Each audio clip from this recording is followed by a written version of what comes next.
हम जब बैठते थे तो हम देखते थे फलां जगह बम ब्लास्टिंग हो गई है, फलां जगह एक्सीडेंट हो गया है, फलां जगह ये हो गया है, ईदी साहब की गाड़ियाँ पहुँच रही हैं वहाँ। अभी मैं यहाँ से डेड बॉडी छोड़ने के लिए गया था लाड़काना। वो देख कर हुआ है कि मुझे जो है ना इसमें जाना चाहिए ईदी फाउंडेशन में और अपनी वर्किंग करनी चाहिए। तो ये एक दिन जाने का लगा है, वहाँ पे पहुँचा हूँ, फिर रात में मैंने वहाँ रेस्ट किया है, फिर दूसरे दिन मैं सुबह इधर आ गया हूँ। लाड़काना गया था, वापस आते हैं तो हम जो पेमेंट होती है हमारे पास हम यहाँ इनको जमा कराते हैं, फिर बुक पे एंट्री होती है, बुक पे एंट्री करवाने के बाद फिर हम कंट्रोल रूम में चले जाते हैं। 1984 वाला बोरी बाज़ार में जो बम धमाका हुआ था उसमें ईदी साहब की बड़ी अच्छी इन्वॉल्वमेंट थी, बहुत अच्छा इन्होंने काम किया था। हालांकि उस टाइम बहुत महदूद पैमाने पे थे लेकिन काम अच्छा किया था। वो देखकर जो है कि मुझे शौक़ बढ़ गया कि यार मुझे इस काम में मुझे जाना चाहिए। अस्सलाम वालेकुम अंकल, क्या हाल है? खैरियत से? ठीक ठाक, तबीयत सही है? मैं गया था लाड़काना अंकल। नहीं, वापसी में खाली आया हूँ अंकल।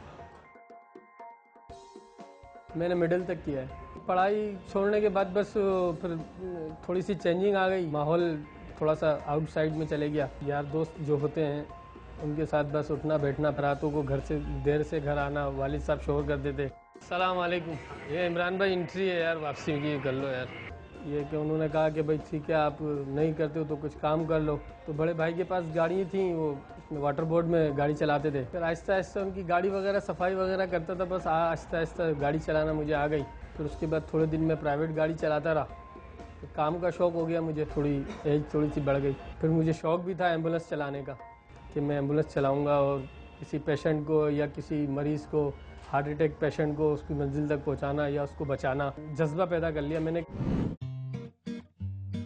97-98 में ईदी फाउंडेशन मैंने ज्वाइन कर लिया। वर्कर की हिसाब से यहाँ आया था, उसके बाद हम ड्यूटी करते रहे अपनी। ड्यूटी पहले मेरी सिटी में भी थी, सिटी के बाद फिर हम थोड़े से पुराने हो गए तो सीनियर हो गए, फिर हमें आउट ऑफ सिटी भी कर दी गया। तो अब आउट ऑफ सिटी पे हमारी रनिंग होती है। अस्सलाम वालेकुम, क्या हाल है? खैरियत से? ठीक ठाक। और तबीयत कैसी है? सही है? जाहिर बात है वो दिल को तो सख्त करना पड़ेगा, जब तक दिल सख्त नहीं करेंगे तो फिर काम भी नहीं होगा। हमने अपने आप पर तैयार किया हुआ अपने जहन को कि हमें किसी भी वक्त सख्त से सख्त काम करने की सलाहियत रखनी चाहिए। ये जो कारसाज पे बम ब्लास्ट हुआ था इसमें सबसे ज़्यादा तकलीफ हुई थी। हम लोग सिविक सेंटर पे खड़े हुए थे, यहाँ ऑफिस है हमारा जहाँ पे आउट ऑफ सिटी की सर्विस चलाई जाती है, तो वहाँ पे गाड़ियाँ स्टैंड बाई थी। जिस टाइम ब्लास्ट हुआ तो हमें फ़ौरन इत्तला मिली, 6 मिनट में हम वहाँ पे पहुँच चुके थे। और हमने पहुँच जब उनको उठाना शुरू किया तो वो हमारे लिए सबसे ज़्यादा तकलीफ दे साबित हुआ। अजीब सा समा था वहाँ पर, बिल्कुल वीरानियत थी, सन्नाटा था, लाशें लाशें बिखरी हुई थी, जख्मियों की तादाद बहुत ज़्यादा थी।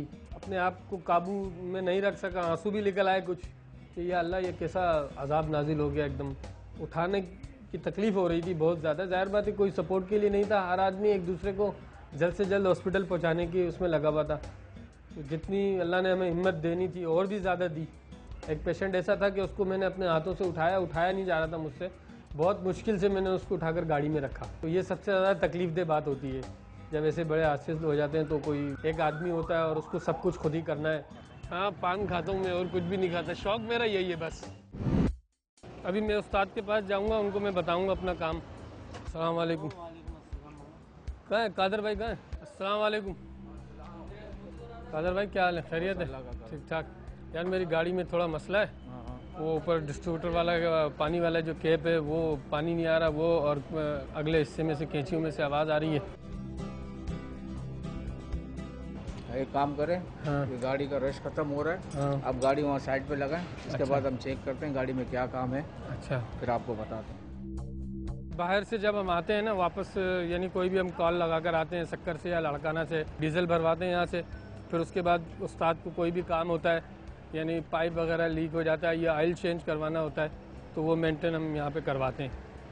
प्रेशर तो जाहिर बात है कि अगर पेशेंट है कि तड़प रहा है रोड पे, उसको किसी गाड़ी ने मारा है तो प्रेशर तो होता है, उसको हमें उठाना होता है। सबसे पहले हम उसको उठाने की सोच रहे होते हैं कि इसको हम उठाकर गाड़ी में डालें। कुछ एक आध लोग जो होते हैं देखने वाले, उसमें से भी कुछ ऐसे हिम्मत वाला आदमी होता है जो उठाकर गाड़ी में रख दिया, फिर उसको पहुंचाना परेशानी, टेंशन होती है, यानी कि भाई किस तरीके से मैं जल्द से जल्द इनको ले आके जो ना मैं पहुंचूं। ज़्यादातर एहतियात से गाड़ी चलाते हैं कि एक को बचाने के लिए हम मज़ीद और किसी को नुकसान ना हो हमारे से। सबसे पहले तो हम ये सोचते हैं कि ये हमारी ड्यूटी है, ड्यूटी के साथ साथ फिर हम ये सोचते हैं कि ये इंसानियत भी है।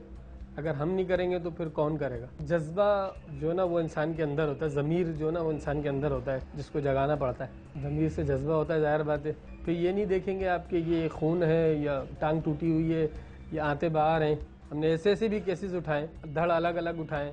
ये जो मोहतरमा जिस दिन आ रही थी एयरपोर्ट पे, मैं वहाँ पर था, हमने अपने हाथों से सोच भी नहीं सकता था मैं कि इसको मैं उठाकर गाड़ी में रख लूँगा। ऐसे ऐसे लोगों को गाड़ी में रखा है उठाकर। अगर हम यहाँ पे मौजूद हैं, जैसे हम अभी गाड़ी हमारी अभी खड़ी हुई, खुदा ना खास्ता कोई बड़ा हादसा हो गया, अल्लाह ना करे, तो फिर हमें जाना है वहाँ पर। तो यहाँ पे जितनी भी गाड़ियाँ होती हैं ना, वो फिर उस हादसे की तरफ रवाना हो जाती हैं।